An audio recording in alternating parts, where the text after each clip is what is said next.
કેમ છે વિદ્યાર્થી મિત્રો? મજામાં ને? આજે આપણે ધોરણ 8 સામાજિક વિજ્ઞાન વિષયમાં પાઠ 6 સ્વાતંત્ર્ય ચળવળો ઈસવીસન 1885 થી ઈસવીસન 1947 એના સ્વાધ્યાય પોથીના પ્રશ્નો જોઈશું. પહેલો પ્રશ્ન છે, નીચે આપેલા દરેક પ્રશ્નના ઉત્તર માટે આપેલા વિકલ્પોમાંથી સાચો વિકલ્પ શોધીને ખાનામાં લખો. પહેલો પ્રશ્ન છે, હિન્દી રાષ્ટ્રીય મહાસભાની સ્થાપનામાં નીચે પૈકી કોનો ફાળો સૌથી મહત્વનો છે? સાચો જવાબ છે સી એ ઓ હ્યુમ. બીજો પ્રશ્ન છે, નીચે આપેલા આંદોલનને તેમના સમય મુજબ ગોઠવો. એમાં સાચો જવાબ છે બી 2, 1, 4, 3.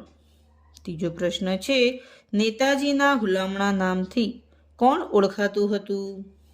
જવાબ છે ડી સુભાષચંદ્ર બોઝ. ચોથો પ્રશ્ન છે, નીચે પૈકી કયા ક્રાંતિકારીઓએ બંગાળમાં ક્રાંતિકારી પ્રવૃત્તિઓ ચલાવી હતી? જવાબ છે સી એ અને બી બંને. પાંચમો પ્રશ્ન છે, શ્યામજી કૃષ્ણ વર્માએ સંસ્થાના પ્રચાર માટે કયું સામયિક શરૂ કર્યું હતું? જવાબ છે એ ઇન્ડિયન સોશિયોલોજિસ્ટ. છઠ્ઠો પ્રશ્ન છે, સરદાર વલ્લભભાઈ પટેલ કયા સત્યાગ્રહથી સરદાર તરીકે ઓળખાયા? સાચો જવાબ છે એ બારડોલી સત્યાગ્રહ. સાતમો પ્રશ્ન છે, દાંડી કૂચ અંગે કયું વિધાન યોગ્ય છે?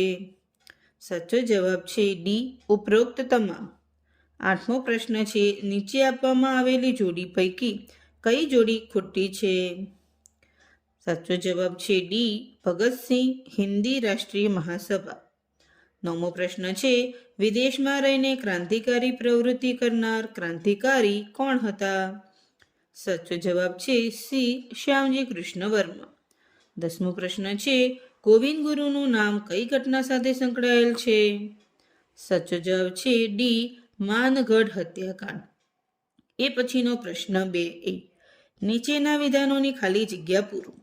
પહેલી ખાલી જગ્યા છે, 1857 પ્રથમ સ્વાતંત્ર્ય સંગ્રામ નામનું પુસ્તક ખાલી જગ્યા દ્વારા લખવામાં આવેલું હતું. જવાબ છે વીર સાવરકર. બીજી ખાલી જગ્યા છે, ખાલી જગ્યાએ કહ્યું હતું કે સ્વરાજ મારો જન્મસિદ્ધ અધિકાર છે, તેને હું લઈને જ જંપીશ. સાચો જવાબ છે બાળ ગંગાધર ટિળક. ત્રીજી ખાલી જગ્યા છે, મદનલાલ ઢીંગરાએ ખાલી જગ્યાને લંડનમાં ભર બજારે ગોળી મારી હતી. જવાબ છે વિલિયમ વાયલી. ચોથી ખાલી જગ્યા છે, ગાંધીજીએ ખાલી જગ્યા કાયદાને કાળા કાયદા તરીકે ગણાવ્યો હતો. જવાબ છે રોલેટ એક્ટ. પાંચમી ખાલી જગ્યા છે, બ્રિટિશ વડાપ્રધાન ખાલી જગ્યાએ ભારતને સ્વતંત્રતા આપવાની ઘોષણા કરી હતી. જવાબ છે એટલી. એ પછીનો પ્રશ્ન 2B, મને ઓળખો, હું કોણ છું? પહેલું છે, મેં ફોરવર્ડ બ્લોક નામના નવા રાજકીય પક્ષની સ્થાપના કરી હતી. જવાબ છે સુભાષચંદ્ર બોઝ. બીજું છે, મેં ભારતમાં ક્રાંતિકારી પ્રવૃત્તિઓની શરૂઆત કરી હતી. જવાબ છે વાસુદેવ બળવંત ફડકે. ત્રીજું છે, હું ક્રાંતિકારીઓ વચ્ચે સંપર્કનું માધ્યમ હતી. જવાબ છે દુર્ગાબાબી. ચોથું છે, ગાંધીજીએ મને ડુંગળી ચોરનું બિરુદ આપ્યું હતું. જવાબ છે મોહનલાલ પંડ્યા. પાંચમું છે, મારી પસંદગી પ્રથમ વ્યક્તિગત સત્યાગ્રહી તરીકે થઈ હતી. જવાબ છે વિનોબા ભાવે. એ પછી પ્રશ્ન 2C, ખોટા વિધાનો પર છેકો મારી નીચેના વિધાનોને સાચા બનાવો. પહેલું વિધાન છે, જલિયાવાલા બાગ હત્યાકાંડ જન્માષ્ટમી કે વૈશાખીના દિવસે થયું હતું. ખોટો શબ્દ છે જન્માષ્ટમી. બીજું વિધાન છે, સાયમન કમિશનનો વિરોધ કરતા લાલા લજપતરાય કે મોતીલાલ નહેરુ શહીદ થયા હતા. ખોટો શબ્દ છે મોતીલાલ નહેરુ. ત્રીજું વિધાન છે, ગાંધીજીએ બીજી કે ત્રીજી ગોળમેજી પરિષદમાં હાજરી આપી હતી. ખોટો શબ્દ છે ત્રીજી. ચોથું વિધાન છે, સુભાષચંદ્ર બોઝે ચલો દિલ્હી કે કરેંગે યા મરેંગેનો નારો આપ્યો હતો. ખોટો શબ્દ છે કરેંગે યા મરેંગે. પાંચમું વિધાન છે, ગોવિંદ ગુરુની હિંદ ચળવળ કે ભગત ચળવળથી ભીલોમાં નવજીવનનો સંચાર થયો. ખોટો શબ્દ છે હિન્દ ચળવળ. એ પછીનો પ્રશ્ન 3A. નીચે આપેલ પ્રશ્નોના 1-2 વાક્યમાં જવાબ લખો. પહેલો પ્રશ્ન છે, કોંગ્રેસની સ્થાપના સમયે તેના મુખ્ય આગેવાનો કોણ કોણ હતા? જવાબ છે, કોંગ્રેસની સ્થાપના સમયે વ્યોમેશચંદ્ર બેનર્જી, દાદાભાઈ નવરોજી, ફિરોઝ શાહ મહેતા, બદરુદ્દીન તૈયબજી, કે.ટી. તેલંગ જેવા આગેવાનો હતા. બીજો પ્રશ્ન છે, હિન્દુ મુસ્લિમ એકતાનું ઉદાહરણ કોણે પૂરું પાડ્યું હતું? જવાબ છે, રામપ્રસાદ બિસ્મિલ અને અશફાકુલ્લા ખાને હિન્દુ મુસ્લિમ એકતાનું ઉદાહરણ પૂરું પાડ્યું હતું. ત્રીજો પ્રશ્ન છે, કાકોરી ટ્રેન લૂંટમાં કોને કોને ફાંસીની સજા કરવામાં આવી હતી? જવાબ છે, કાકોરી ટ્રેન લૂંટમાં અશફાકુલ્લા ખાન, રામપ્રસાદ બિસ્મિલ, રોશનસિંહ અને રાજેન્દ્રનાથને સજા કરવામાં આવી હતી. ચોથો પ્રશ્ન છે, ઇન્ડિયન હોમ રૂલ સોસાયટીના કાર્યાલયનું નામ શું હતું? જવાબ છે, ઇન્ડિયન હોમ રૂલ સોસાયટીના કાર્યાલયનું નામ ઇન્ડિયા હાઉસ હતું. પાંચમું છે, વિદેશોમાં રહી ક્રાંતિકારી પ્રવૃત્તિઓ કરી હોય એવા ક્રાંતિકારીઓની યાદી બનાવો. જવાબ છે, શ્યામજી કૃષ્ણ વર્મા, મદનલાલ ડીંગરા, વિનાયક સાવરકર, મેડમ ભીખાઈજી કામા જેવા ક્રાંતિકારીઓએ વિદેશોમાં રહી ક્રાંતિકારી પ્રવૃત્તિઓ કરી હતી. છઠ્ઠો પ્રશ્ન છે, રોલેટ એક્ટ કાયદામાં શું જોગવાઈ હતી? જવાબ છે, કોઈપણ વ્યક્તિની કારણ આપ્યા વિના ધરપકડ કરી શકાય તથા ખાસ અદાલતમાં કામ ચલાવી તેને સજા કરી શકાય. સાતમો પ્રશ્ન છે, રાષ્ટ્રીય શિક્ષણ આપવા માટે કઈ કઈ વિદ્યાપીઠની સ્થાપના કરવામાં આવી હતી? જવાબ છે, રાષ્ટ્રીય શિક્ષણ આપવા ગુજરાત વિદ્યાપીઠ, બિહાર વિદ્યાપીઠ, બનારસ વિદ્યાપીઠ, જામિયા મિલિયા વિદ્યાપીઠની સ્થાપના કરવામાં આવી હતી.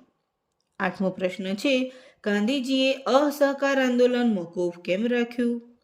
જવાબ છે, ઉત્તર પ્રદેશના ચૌરી ચોરા ગામે રોષે ભરાયેલા ખેડૂતોએ પોલીસ સ્ટેશનને આગ ચાંપી, જેમાં 22 જેટલા પોલીસ કર્મચારીઓ મૃત્યુ પામ્યા. તેથી ગાંધીજીએ અસહકાર આંદોલન મોકૂફ રાખ્યું. નવમો પ્રશ્ન છે, અંગ્રેજ શાસન દરમિયાન ધારાસભામાં કોણે બોમ્બ ફેંક્યો હતો? જવાબ છે, ભગતસિંહ અને બટુકેશ્વર દત્તે અંગ્રેજ શાસન દરમિયાન ધારાસભામાં બોમ્બ ફેંક્યો હતો. 10મો પ્રશ્ન છે, ભારતીયોએ સાયમન કમિશનનો વિરોધ શા માટે કર્યો? જવાબ છે, સાયમન કમિશનમાં એક પણ ભારતીય ન હોય હિંદના લોકો અને પક્ષો દ્વારા તેનો વિરોધ કરવામાં આવ્યો. 11મો પ્રશ્ન છે, સ્વરાજ પક્ષની રચના કોણે કરી હતી? શા માટે? જવાબ છે, કોંગ્રેસમાં જવાહરલાલ નહેરુ, સુભાષચંદ્ર બોઝ જેવા યુવા નેતાઓએ સ્વરાજ મેળવવા માટે સ્વરાજ પક્ષની રચના કરી હતી. 12મો પ્રશ્ન છે, બંગાળની જેલમાં કોણે ખરાબ ખોરાક અને ખરાબ વર્તન સામે આજીવન ઉપવાસ શરૂ કર્યા? જવાબ છે, સુભાષચંદ્રે જેલમાં ખરાબ ખોરાક અને ખરાબ વર્તન સામે આજીવન ઉપવાસ શરૂ કર્યા. 13મો પ્રશ્ન છે, સુભાષચંદ્ર બોઝ કયા 2 અધિવેશનમાં હિન્દી રાષ્ટ્રીય મહાસભાના પ્રમુખ તરીકે ચૂંટાયા હતા? જવાબ છે, સુભાષચંદ્ર બોઝ હરિપુરા અને ત્રિપુરા એમ 2 અધિવેશનમાં હિન્દી રાષ્ટ્રીય મહાસભાના પ્રમુખ તરીકે ચૂંટાયા હતા. 14મો પ્રશ્ન છે, ચંદ્રશેખર આઝાદે કઈ પ્રતિજ્ઞા લીધી હતી? જવાબ છે, ચંદ્રશેખર આઝાદે પ્રતિજ્ઞા લીધી હતી કે જીવતે જીવ અંગ્રેજ સરકારના હાથમાં પકડાઈશ નહીં. 15મો પ્રશ્ન છે, માઉન્ટ બેટનની કઈ દલીલ કોંગ્રેસના નેતાઓને યોગ્ય લાગી? જવાબ છે, અનેક સ્વાયત્ત અને વિરોધી એકમોવાળી નિર્બળ કેન્દ્ર સરકાર કરતાં કેન્દ્રને આધીન એવા વહીવટી એકમો સાથેની સુદ્રઢ કેન્દ્ર સરકાર ધરાવતું હિંદ વધારે શાંતિ ભોગવી શકશે. એ પછીનો પ્રશ્ન 3B, યોગ્ય જોડકા જોડો. અ વિભાગમાં પહેલું છે કરજણ, એની સામે સાચો જવાબ છે ડી, બંગાળના ભાગલા કર્યા. બીજું છે ચાફેકર બંધુ, એની સામે સાચો જવાબ છે એ, પ્લેગ કમિશનર રેન્ડની હત્યા કરી. ત્રીજું છે ચંદ્રશેખર આઝાદ, એની સામે સાચો જવાબ છે ઈ, અલ્હાબાદના બાગમાં પોતાની જ પિસ્તોલથી શહીદી વોરી. ચોથું છે માઉન્ટ બેટન. એની સામે સાચો જવાબ છે બી, ભારતના અંતિમ વાઇસરોય. પાંચમું છે મેડમ ભીખાઈજી કામા. એની સામે સાચો જવાબ છે સી, જર્મનીમાં પહેલીવાર રાષ્ટ્રધ્વજ ફરકાવ્યો. એ પછીનો પ્રશ્ન 4A, નીચે આપેલા શબ્દોની સંકલ્પના સમજાવો. પહેલો શબ્દ છે રાષ્ટ્રવાદ. રાષ્ટ્રવાદ એટલે રાષ્ટ્ર માટે તન, મન અને ધન ન્યોછાવર કરવાની ભાવના. બીજો શબ્દ છે તીન કઠિયા પદ્ધતિ. બિહારના ચંપારણમાં અંગ્રેજોએ ખેડૂતોને જમીન 3/4 ભાગ પર ફરજિયાત ગળીની ખેતી કરવાની ફરજ પાડવામાં આવતી. આ પદ્ધતિને તીન કઠિયા કહે છે. ત્રીજો શબ્દ છે ગોળમેજી પરિષદ. ભારતને કેવા પ્રકારનું બંધારણ આપવું તથા સુધારા આપવા તેની ચર્ચા કરવા ગોળમેજી પરિષદોનું આયોજન થયું. એ પછી પ્રશ્ન 4B, ઐતિહાસિક કારણો આપો. પહેલું કારણ છે અંગ્રેજોને બંગાળના ભાગલા રદ કરવા પડ્યા. કારણ કે બંગાળના ભાગલા રદ કરવા માટે બહિષ્કાર, રાષ્ટ્રીય શિક્ષણ અને સ્વદેશી પ્રસાર જેવા આંદોલનો ચલાવવામાં આવ્યા. આંદોલનોની અસરના કારણે ઈસવીસન 1911માં બ્રિટિશ સરકારે બંગાળના ભાગલા રદ કરવા પડ્યા. બીજું કારણ છે ગાંધીજીએ મીઠાના કરના વિરોધમાં દાંડીકૂચનું આયોજન કર્યું. કારણ કે એ સમયે મીઠાના ઉત્પાદન અને વેચાણ ઉપર અંગ્રેજ સરકારનો એકાધિકાર હતો. મહાત્મા ગાંધી અને અન્ય રાષ્ટ્રીય નેતાઓનું માનવું હતું કે મીઠા ઉપર વેરો નાખવો એ પાપ છે, કારણ કે આપણા ભોજનની એ પાયાની જરૂરિયાત છે. એ પછીનો પ્રશ્ન 5, ટૂંક નોંધ લખો. પહેલી ટૂંક નોંધ છે માનગઢ હત્યાકાંડ. માનગઢ હત્યાકાંડ 17 નવેમ્બર 1913ના રોજ ગુજરાત રાજસ્થાનની સરહદ પર આવેલ માનગઢ ડુંગર ઉપર સર્જાયો હતો. તેને આદિવાસીઓના બલિદાનની ગૌરવશાળી ઘટના ગણવામાં આવે છે. 17 નવેમ્બર 1913ના રોજ હજારો ભીલો અંગ્રેજોથી અને દેશી રાજ્યોથી મુક્તિ મેળવવાના સ્વપ્ન સાથે માનગઢ ડુંગર ઉપર ભેગા થયા. બ્રિટિશ લશ્કર અને સહયોગી રજવાડાના લશ્કરે ડુંગર ઉપર હુમલો કર્યો. એ પછી બીજી ટૂંક નોંધ છે ખેડા સત્યાગ્રહ. ઈસવીસન 1917માં અતિવૃષ્ટિના કારણે પાક નિષ્ફળ ગયો હતો. તેમ છતાં અંગ્રેજ સરકારે મહેસૂલ માફ કરવાને બદલે મહેસૂલ ઉઘરાવવાનું નક્કી કર્યું. પરિણામે ગાંધીજીએ ખેડૂતોને કહ્યું કે સરકાર આપણી માંગણી ન સ્વીકારે તો આપણે મહેસૂલ ભરવાનું નથી. સત્યાગ્રહમાં સુખી કુટુંબો મહેસૂલ ભરે તો ગરીબોનું મહેસૂલ નહીં લેવાની શરતે સમાધાન થયું. ત્રીજી ટૂંક નોંધ છે જલિયાવાલા બાગ હત્યાકાંડ. પંજાબના અમૃતસરમાં લોકોનો વિશાળ જનસમૂહ પોતાના પ્રિય નેતાઓ ડોક્ટર કિચલુ અને ડોક્ટર સત્યપાલની ધરપકડનો વિરોધ કરવા એકઠો થયો હતો. જનરલ ડાયર નામના લશ્કરી કમાન્ડરે નિશસ્ત્ર લોકોના સમૂહ પર ગોળીઓ વરસાવી. 1000 લોકો આ ગોળીબારમાં મૃત્યુ પામ્યા. અનેક લોકો ઘાયલ થયા. આ ઘટનાથી સમગ્ર દેશમાં ભયનું વાતાવરણ વ્યાપી ગયું. એ પછી ચોથી ટૂંક નોંધ છે હિન્દ છોડો આંદોલન. 8મી ઓગસ્ટ 1942માં મુંબઈમાં મળેલી કોંગ્રેસની મહાસમિતિની બેઠકમાં અંગ્રેજોને ભારત છોડી દેવા ઐતિહાસિક હિન્દ છોડો ઠરાવ પસાર કરવામાં આવ્યો. 9મી ઓગસ્ટે વહેલી સવારે ગાંધીજી, વલ્લભભાઈ, મૌલાના આઝાદ જેવા નેતાઓની ધરપકડ કરવામાં આવી.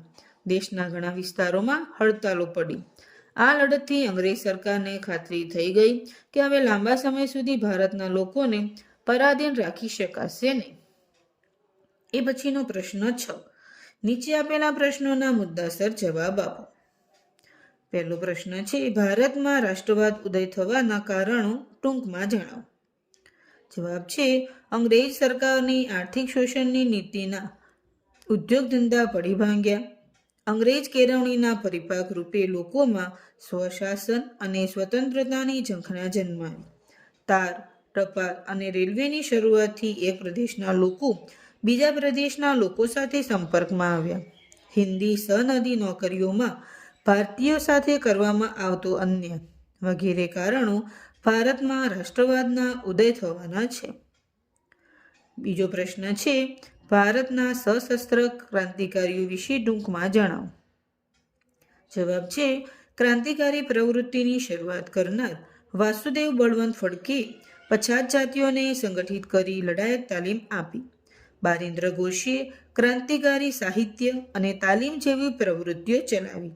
ખુદીરામ બોઝ અને પ્રફુલ્લ ચાકીએ બંગાળમાં ક્રાંતિકારી પ્રવૃત્તિ ચલાવી. અશફાકુલ્લા ખાંએ નાણાં માટે કાકોરી ટ્રેનમાં અંગ્રેજોની તિજોરી લૂંટી. એ પછી ત્રીજો પ્રશ્ન છે, ગાંધીજીએ ચંપારણ સત્યાગ્રહની આગેવાની શા માટે લીધી? જવાબ છે, અંગ્રેજોએ ચંપારણમાં 3/4 ભાગ ઉપર ફરજિયાત ગળીની ખેતી કરવાની ફરજ પાડી. તેમજ ખેડૂતોના મહેસૂલ અને વેરા નાખવામાં આવતા તેમની મુશ્કેલીમાં વધારો થયો. ચંપારણના ખેડૂત રાજકુમાર શુકલના આગ્રહથી ગાંધીજી મોતીહારી આવ્યા અને ચંપારણમાં સત્યાગ્રહની આગેવાની લીધી. ચોથો પ્રશ્ન છે, અસહકાર આંદોલનના રચનાત્મક પાસાઓ કયા કયા હતા? જવાબ છે, અસહકાર આંદોલનના રચનાત્મક પાસાઓ જેવા કે ઘરે રેંટિયો કાંતવા, ખાદી ઉત્પાદન, સ્વદેશી પ્રસાર, દારૂબંધી, અસ્પૃશ્યતા નિવારણ, હિન્દુ મુસ્લિમ એકતા જેવા પાસાઓનો સમાવેશ થાય છે. એ પછી પાંચમો પ્રશ્ન છે, આઝાદ હિંદ ફૌજની કામગીરી વિશે ટૂંકમાં જણાવો. જવાબ છે, રાસબિહારી બોઝની સહાયથી જાપાનમાં આઝાદ હિંદ ફૌજની સ્થાપના થઈ. સુભાષચંદ્ર બોઝને તેના વડા બનાવવામાં આવ્યા. આ ફૌજે પૂર્વ સરહદમાં આરાકાન અને ઇમ્ફાલ વિભાગમાં કેટલાક વિજયો મેળવ્યા. બીજા વિશ્વયુદ્ધમાં જાપાનની સ્થિતિ બદલાતા આ ફૌજની પીછેહટ થઈ. આમ દેશની આઝાદી માટે આ ફૌજે ખૂબ મહત્વની કામગીરી કરી હતી. એ પછી પ્રશ્ન 7, નીચે આપેલ શબ્દ ચોરસમાંથી ભારતના મવાળવાદી, જહાલવાદી અને સશસ્ત્ર ક્રાંતિકારી આ શોધીને લખો. મવાળવાદી નેતાઓમાં દાદાભાઈ નવરોજી, કે.ટી. તેલંગ, ગોપાલકૃષ્ણ ગોખલે. જહાલવાદી નેતાઓમાં લાલા લજપતરાય, બિપિનચંદ્ર પાલ, બાળ ગંગાધર ટિળક. સશસ્ત્ર ક્રાંતિકારીઓમાં ખુદીરામ બોઝ, ચંદ્રશેખર આઝાદ અને ભગતસિંહ. વિદ્યાર્થી મિત્રો, અહીં આપણો આ સ્વાધ્યાય પોથીનો આ પાઠ અહીં પૂરો થાય છે. જો તમને અમારા વિડીયો ગમતા હોય તો ચોક્કસથી લાઈક કરજો, અમારી ચેનલને સબસ્ક્રાઈબ કરજો અને બેલ આઇકન ઉપર ક્લિક કરજો, જેથી અમારા નવા આવતા વિડીયો તમને મળતા